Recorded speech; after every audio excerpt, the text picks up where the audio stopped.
Hello everyone, আজ share করছি bread আর দুধ দিয়ে মালাই রোল রেসিপি। খুবই সহজভাবে দেখানোর চেষ্টা করেছি। আশা করছি ভিডিওটি আপনাদের খুবই ভালো লাগবে। এই রেসিপি ফলো করে বাড়িতে একবার ট্রাই করবেন আর আমাকে অবশ্যই জানাবেন রেসিপিটি আপনাদের কেমন লাগলো। যদি ভালো লেগে থাকে তাহলে প্লিজ একটি লাইক করবেন। তো চলুন রেসিপিটি শুরু করা যাক। তো শুরুতেই আমি এখানে 400 ml মতো লিকুইড দুধ নিয়েছি। দুধটা আগে থেকে জ্বালানো ছিল, বেশ গাঢ়ই আছে দুধটা, তবুও আমি আরও ভালো করে জ্বালিয়ে নেব। তো এখানে আমি স্বাদ মতো চিনি দিয়ে দিচ্ছি। মালাই রোল অতিরিক্ত মিষ্টি হলে খেতে ভালো লাগে না, তো যার জন্যে আমি বেশি চিনি দেব না।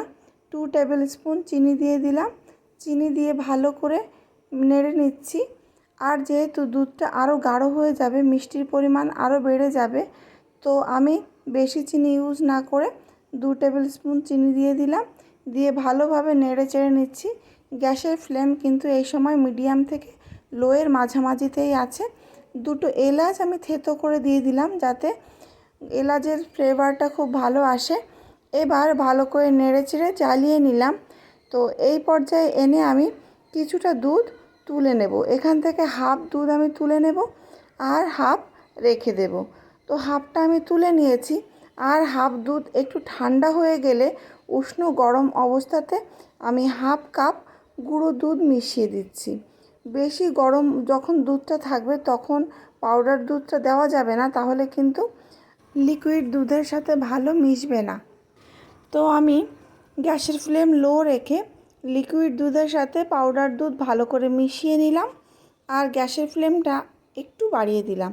এবার ভালো করে জ্বালিয়ে নেব আর কন্টিনিউ নাড়তে থাকব।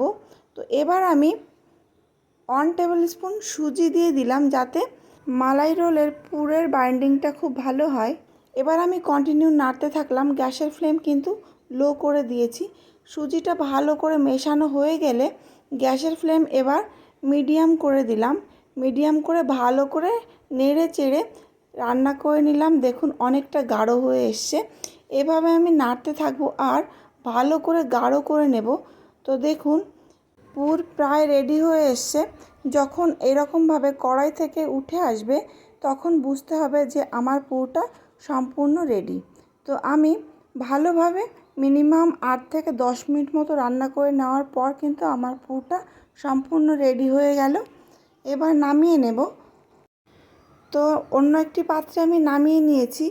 আর ঠান্ডা হয়ে যাওয়ার পর হাত দিয়ে এভাবে পাকিয়ে পাকিয়ে একটু লম্বা লম্বা করে নেব, যাতে রোল করতে সুবিধা হয়।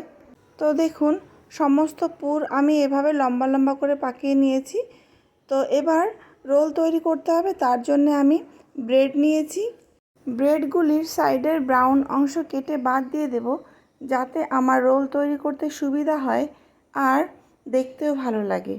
তো আমি এক এক করে সব কটি ব্রেডের সাইডের এই ব্রাউন অংশ কেটে বাদ দিয়ে দিলাম। তো দেখুন এভাবে কাঁচি দিয়ে কাটলে কিন্তু কাটতে অনেক সুবিধা হয় আর কাটাটাও কিন্তু খুব ভালো হয়। আপনারা কিন্তু এভাবে ব্রেডের সাইড কেটে বাদ দিতে পারেন। আমার মনে হয় নাইফের তুলনায় সিজার্স দিয়ে কাটলে এই সাইডগুলি কাটাটা বেশি সুন্দর হয়। যাই হোক, আমি সবকটি ব্রেডের সাইড কেটে নিলাম। এবার একটি বেলন দিয়ে ব্রেডগুলিকে বেলে নেব। তো বেলে একটু পাতলা করে নেব, যাতে রোল তৈরি করতে আরও অনেকটা সুবিধা হয়ে যায়। তো আমি দেখুন সবকটি ব্রেড কিন্তু বেলে পাতলা করে নিয়েছি। এবার রোল তৈরি করার পালা। তো তার জন্যে ব্রেডের উপরে পুরটা বসিয়ে দিয়ে আমি এভাবে রোল করে নিলাম। ব্যাস, ইজিলি কিন্তু ব্রেড রোল তৈরি হয়ে গেল। তো এভাবেই আমি সবকটি রোল তৈরি করে নিয়েছি। এবার উপর থেকে যে দুধ আমি তুলে রেখেছিলাম সেই দুধ ছড়িয়ে ছড়িয়ে ঢেলে দিলাম। তো যতটা দুধ এখানে প্রয়োজন ততটাই দিতে হবে। যত সময় এই ব্রেড দুধ সোপ করে নেবে তত সময় কিন্তু দুধটা দিতে হবে, তাহলে মালাই রোলটা ভীষণ সফট হবে। তো উপর থেকে আমি কিছু কাজু বাদাম আর পেস্তা কুচি ছড়িয়ে দিয়েছি, যাতে দেখতে ভালো লাগে আর খেতেও ভালো লাগে। আরও ভালো লাগার জন্যে একটি চেরি 4 ভাগ করে কেটে নিয়ে উপরে গার্নিশ করলাম। তো দেখুন দেখতে কিন্তু আরও দুর্দান্ত লাগছে। এই মালাই রোল দেখতে যেমন লোভনীয়, খেতেও কিন্তু ভীষণ সুস্বাদু। এবার আমি ফ্রিজে রেখে দেব আর ঠান্ডা হয়ে গেলে পরিবেশন করব। তো রেডি হয়ে গেল মালাই রোল, দুর্দান্ত স্বাদের, মুখে দিলেই কিন্তু মিলিয়ে যাবে। আমি কেটে দেখাচ্ছি, দেখুন কতটা সফট হয়েছে। তো আজকের মতো রেসিপিটা এই পর্যন্তই, ফিরে আসবো আবারও নতুন কোনো রেসিপি নিয়ে। ততক্ষণ ভালো থাকবেন, আর ভালো লাগলে একটি লাইক করবেন, চ্যানেলটিকে সাবস্ক্রাইব করবেন। তবে আজকের মতো আসছি, ফিরে আসবো নতুন কোনো ভিডিও নিয়ে।